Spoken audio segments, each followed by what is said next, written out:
Hello students, पिछले video में मैंने रिस्पॉन्ड टू स्टिमुलाई के अगेंस्ट बात किया था। अभी इसमें हम बात करेंगे diversity in the living world. Biodiversity, सबसे पहला पॉइंट क्या है? Biodiversity, the diverse form of organisms present on the earth is called biodiversity. कहने का अर्थ यह है कि पृथ्वी पर मौजूद अलग अलग विभिन्न विभिन्न जो प्राणी दिखाई देते हैं, उनकी जो डाइवर्सिटी यानी कि जो अलगाववाद उनमें है, इसी चीज़ की स्टडी को हम लोग बोलते हैं बायोडाइवर्सिटी, यानी जैव विविधता, यानी विविध प्रकार के जीव जंतु। नॉमनक्लेचर, ये नॉमनक्लेचर क्या है इसको समझेंगे। It is a system of naming of organisms. यह एक सिस्टम है जिसमें हम ऑर्गेनिजम्स का नेम रखते हैं। जो भी जीव जंतु धरती पर हैं उनका एक साइंटिफिक नेम रखा जाता है, इसको बोलते हैं नॉमनक्लेचर या नामकरण। There are millions of plants and animals in the world.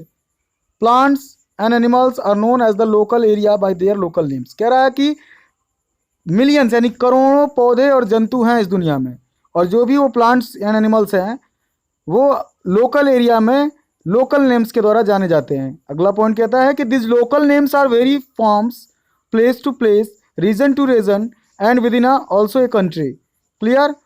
ये जो नेम होते हैं लोकल नेम, ये वैरी करता है। वैरी का मतलब अलग अलग होता है, डिपेंड करता है कि किस जगह पर है। Place to place, region to region and country also, यानी कि जगह परिवर्तन होने पर भी, जगह बदलेंगे तो भी, क्षेत्र बदलेंगे तो भी, और एक देश में देश बदलेंगे तो भी, और देश के अंदर भी उसे विभिन्न भाषाओं में विभिन्न नाम से जाना जाता है।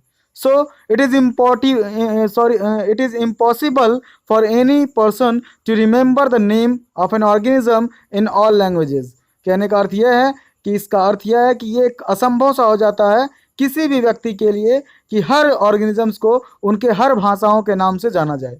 Hence there is a need of a uniform system.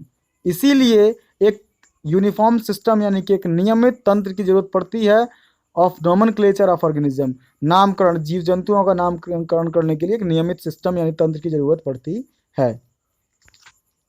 Identification, जो पहचान है उनकी, वो कैसे है? Identification is the process of sizing a pre existing tax on. जो आइडेंटिफिकेशन है वो किस पर डिपेंड करता है? प्री एग्जिस्टिंग, यानी पहले से एग्जिस्ट करते हैं। टेक्सॉन का अर्थ होता है किसी ना किसी लेवल पे सिमिलैरिटी को देखना।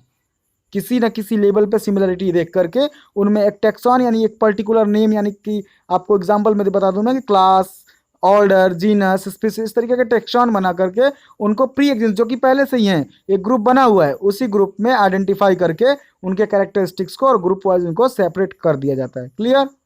किसी भी इंडिविजुअल ऑर्गेनिज्म को दो तरीके से ग्रुप बनाया जाता है। अगर वो प्लांट्स के अंदर आता है तो उसको ICBN, international code for botanical nomenclature, यानी कि जितने भी वनस्पति होते हैं उनके नामकरण में ICBN बनाया जाता है।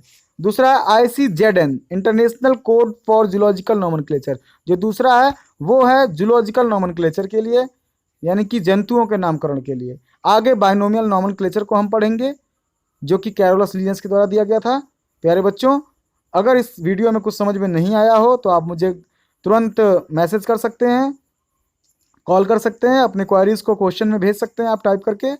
और चैनल को भी सब्सक्राइब कीजिए और लाइक कीजिए ताकि मैं आपके लिए वीडियोस बार बार बनाता रहूं। और जो मेरे स्टूडेंट्स हैं उनको ये हिदायत देता हूं कि आप लोग नोट्स ज़रूर कंप्लीट करें इससे, ताकि बाद में हम तैयारी अच्छी कर सकें। थैंक यू, बहुत बहुत धन्यवाद। Best of luck.